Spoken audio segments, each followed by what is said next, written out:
Okay, so fee alignment.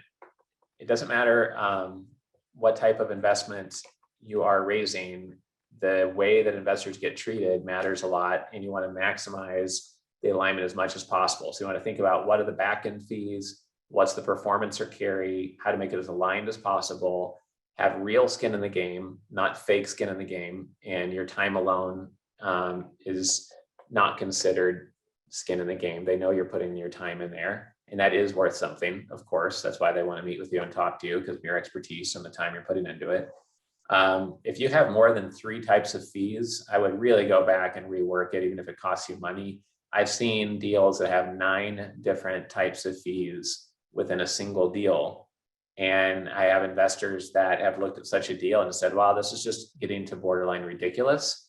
I get that they're doing a great job and they get great returns. And some investment managers will say, yeah, well, we have these fees because it costs a lot to pull our model and we get great returns and our strategy costs a lot to execute, but you're still getting a great IRR after all these fees.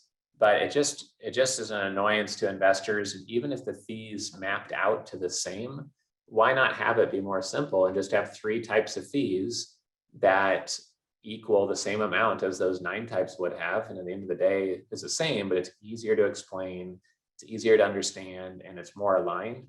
That's the main point there. Don't have more than 3 types of fees at most, and better yet, have 1 or 2. What's the total fee picture? You have to think about that and not just what the management fee is or performance fee. One thing to keep in mind is that a lot of people say, well, what is the industry standard fee? And they usually ask that because they're new to the industry and they say, oh, okay, I'll just use that.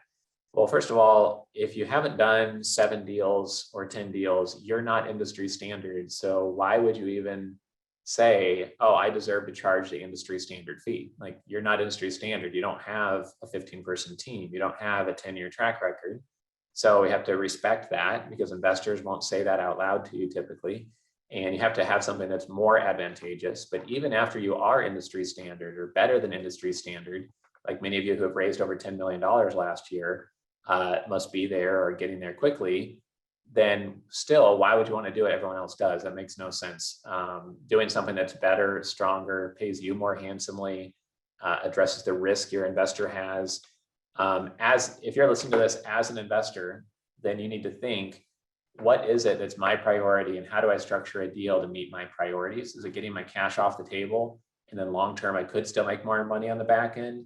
Is it getting speed of recovery of my money, or maximizing collateral? And then the types of deals you look at changes based on that, and the types of deals you say yes to changes greatly based on that. If you're raising capital, you think, how can I make my deal very advantageous to the type of investor I like working with, to the investor avatar, the niche type of investor I'm targeting, or the type of investor I have easiest access to? How do I really dial things in just for them and make this much more compelling than other deals that have gotten done? And we have a couple examples of this, I think, on the next slide, or 2 slides from now.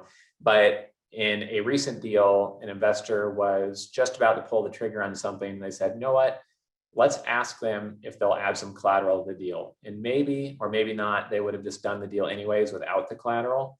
But the investment manager, it was a private company actually, the private company was so sure about their financial performance, they said, sure, we'll put up collateral.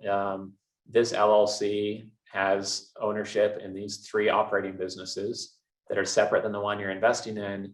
But if this one would fail and not get you at least your principal back, then these 3 operating businesses will make you whole and get you your principal back as collateral. So they weren't personally guaranteeing the deal, but they put up business assets that would help make the investor whole and made the investor much more comfortable. And maybe the company CEO felt like they caved a little bit, but honestly, it made almost no difference to them, because they don't plan on allowing that scenario to happen. But big caveat here is to try to stay away from personal guarantees as much as you can. I know many investors who say, investment firm CEOs that say they'll never sign a personal guarantee. And I know some people who have lost everything by signing personal guarantees. So I would be extra careful on doing so for obvious reasons. And sometimes it might seem like you almost have to.